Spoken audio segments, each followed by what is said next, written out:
जमीन दिख रहा है कि ये जो जमीन है, सामने वाला जो जमीन का टुकड़ा देख रहे हैं, ये हमारे पूर्वज का जमीन है। लेकिन आज ये जमीन जो है मेरे पास नहीं है। जमीन पर कब्जा कर लिया, जमीन को कोई और खरीद लिया। क्या करेंगे? जमीन का जो रसीद भी नहीं कट रहा है, जमीन का रसीद कैसे कटेगा? यानी ये जो संपत्ति है, इस पर कैसे आपका अधिकार होगा? जमीन तो दिख रहा है लेकिन अधिकार नहीं है, कब्जा नहीं है। क्या करेंगे? दूसरा व्यक्ति कब्जा कर लिया।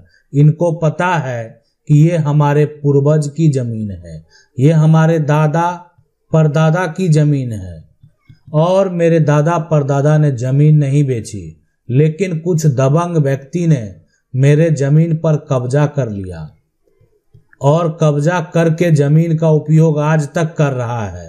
हमारे पिता कुछ नहीं बोल पाए, संपत्ति को वापस नहीं ले पाए। हम कैसे लेंगे?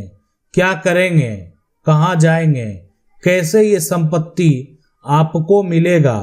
आपको क्या करना पड़ेगा? कितना खर्च करना पड़ेगा? यानी इसमें जो सबसे बड़ी समस्या है वो ये है कि इनके पास जो कागजात है वो सिर्फ एक पुराना कागजात है, और उसी आधार पर ये संपत्ति को प्राप्त करना चाहते हैं। पुराना कागजात के आधार पर अगर संपत्ति को आप प्राप्त करना चाहते हैं तो उसके लिए आपको क्या करना पड़ेगा? क्या प्रक्रिया है? आपका ही समस्या है, और इस समस्या के लिए क्या हो सकता है ये आप जरूर देखें। सवाल है सर, टाइटल सूट है, नोटिस मिलने के बाद प्रतिवादी जमीन पर दीवार दे दिया, मैंने इंजेक्शन सूट बाद में लगा, एक तरह से बाद में लगे तो क्या दीवार टूटेगा? देखें, मैं आपको बता दूं सबसे पहले, टाइटल सूट जो होता है, title suit in civil court, तो टाइटल सूट आप करके, यानी ये होता है कि आप टाइटल का दावा कर रहे हैं कि संपत्ति का जो है, संपत्ति का असली मालिक जो है, असली मालिक हम हैं। यानी टाइटल सूट से यही दावा होता है कि देखें संपत्ति है और संपत्ति का असली मालिक हम हैं। ठीक है, तो अब यहां पर मैन है कि टाइटल सूट का नोटिस मिलने के बाद प्रतिवादी जमीन पर दीवार दे दिया, और आप क्या कर रहे हैं? आप स्टे लगाने का सोच रहे हैं। तो स्टे अगर आपको मिलेगा तो उसके बाद जो है, जो आपका प्रतिवादी है वो कुछ नहीं कर पाएगा, उसके बाद कुछ नहीं कर पाएगा। लेकिन उससे पहले सबसे बड़ा सवाल ये है कि उससे पहले वो कर सकता है। यानी अगर कर भी लिया, करना नहीं चाहिए, तो आप जो है एक तरह से उसके खिलाफ एक एफआईआर जरूर दर्ज करवा दें, और उनको ये जो है एक मेंशन कर दें जो पुलिस अधिकारी हैं कि इस जो विवाद है, इसका मामला कोर्ट में चल रहा है, फिर भी इनके द्वारा जो है इस पर कंस्ट्रक्शन किया जा रहा है। रही बात जब कोर्ट का स्टे हो जाएगा तो उसके बाद किसी भी हालत में वो कुछ नहीं कर सकता है। अगला सवाल है, एक खतियानी जमीन था, कोई दूसरा उसको बेच दिया, और यहाँ पर जो है ने म्यूटेशन भी करा लिया क्रेता ने, जिसका यहाँ पर जो है रकबा 2 कट्ठा था। बाद में पता चला कि यह तो विक्रेता फर्जी था। फिर क्रेता ने खतियानी रैयत से जो है यहाँ पर समझौता करके और 1.5 कट्ठा जमीन लिखवा लिया, जिसका म्यूटेशन नहीं करवाया, मगर फर्जी आदमी से 2 कट्ठा जो जमीन लिखवाया उसका म्यूटेशन करा लिया। अब जो है वह बगल वाले को जो है धमकी देता है और कहता है कि हम 2 कट्ठा जमीन जो है चाहिए। इसका सही निर्णय क्या होगा?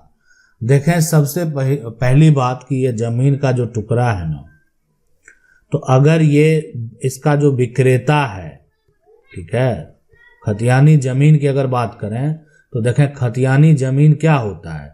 यानी अगर कोई आपकी जो पूर्वज की जमीन है ना, वो आपकी खतियानी जमीन हो गई, पैतृक संपत्ति। पैतृक संपत्ति और पैतृक जमीन जो है, जो पूर्वज की जमीन है, जिसका की खतियान बन गया है, अब वो खतियानी जमीन जो है कोई अगर विक्रेता बेच देता है, लेकिन विक्रेता तो फर्जी है। अब ये जो है मान लेते 2 कट्ठा बेचा। अब वर्तमान में अगर देखा जाए तो इस 2 कट्ठे का वो व्यक्ति वर्तमान में राजस्व दे रहा है।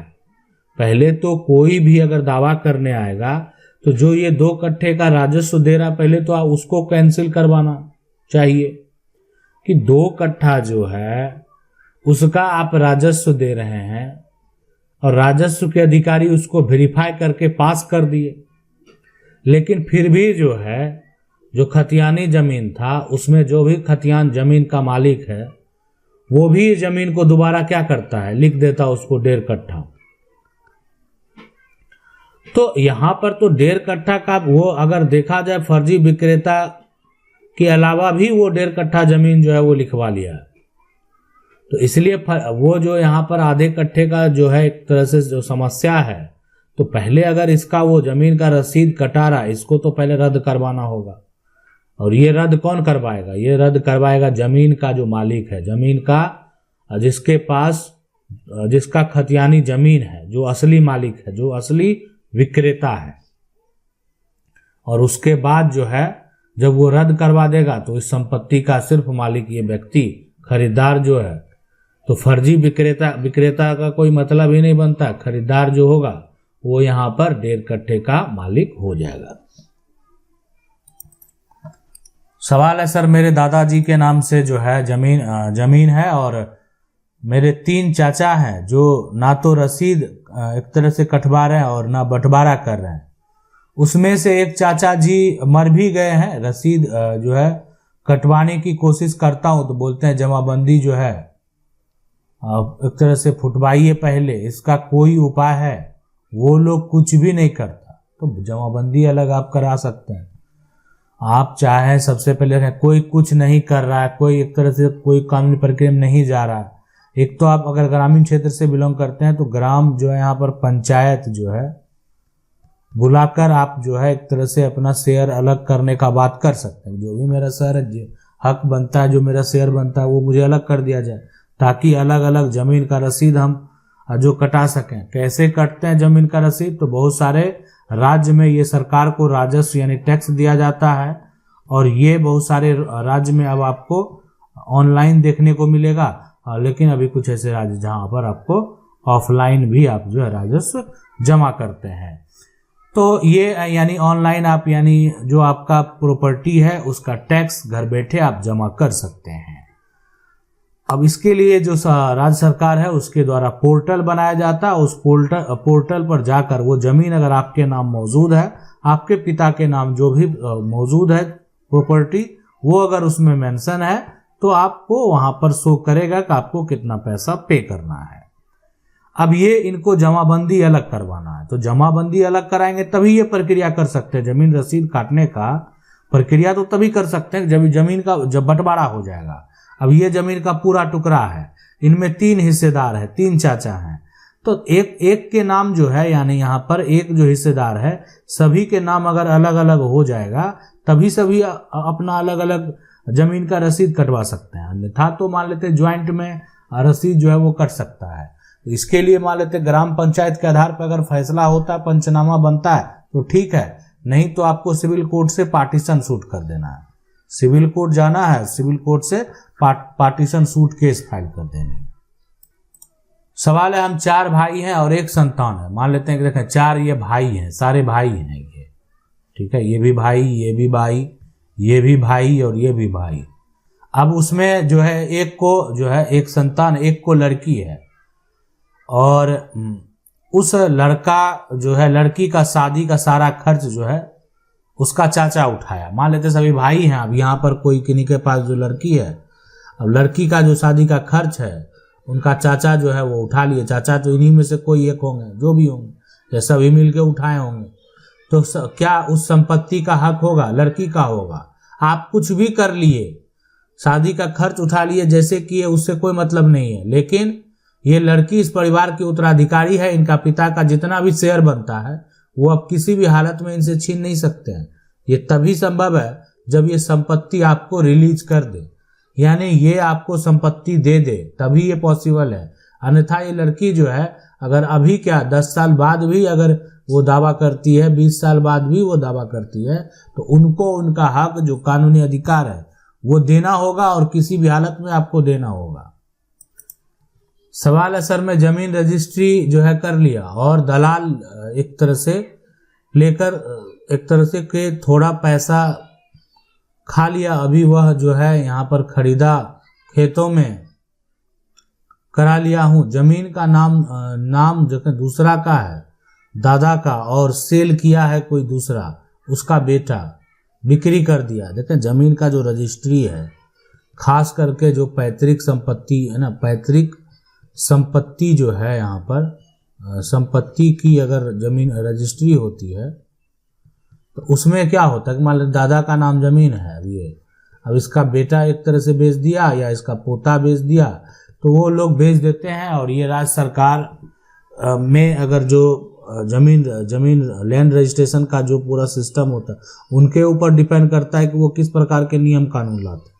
क्या दादा से उनको अपने नाम पर करा के बेचना है या दादा के नाम भी है तो आप बेच सकते हैं। तो ये हर राज्य पे डिपेंड करता है, हर राज्य में अलग अलग नियम है इसके लिए जमीन की खरीद बिक्री के लिए। लेकिन खरीद बिक्री का यहाँ पर जो भी है कि अगर दादा के नाम संपत्ति है, पोता बेच भी दिया, तो यहाँ पर वो संपत्ति की बिक्री तो हो गई। अगर कोई हिस्सेदार है वो अगर बेच देता है तो उसकी बिक्री हो गई, आपको कोई दिक्कत नहीं होगा। हाँ, दूसरे का शेयर अगर बेच देगा, कोई हक बेच देगा, तो फिर आपको दिक्कत होगा।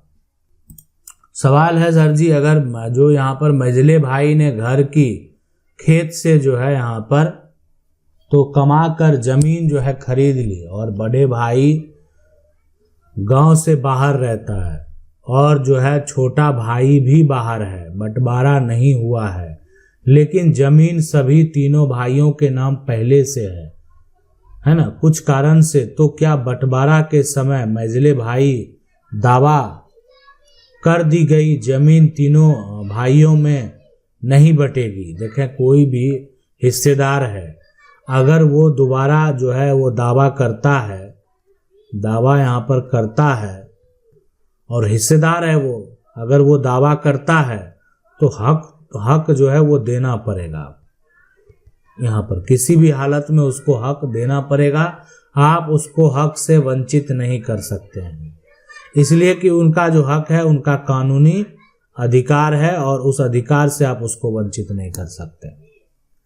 आशा करते हैं वीडियो अच्छा लगा होगा। वीडियो को लाइक जरूर कर दें, चैनल को पहली बार देख रहे हैं सब्सक्राइब करके जो बेल आइकन है उसको जरूर दबा लें। मिलते हैं अगले वीडियो में, तब तक के लिए जय हिंद।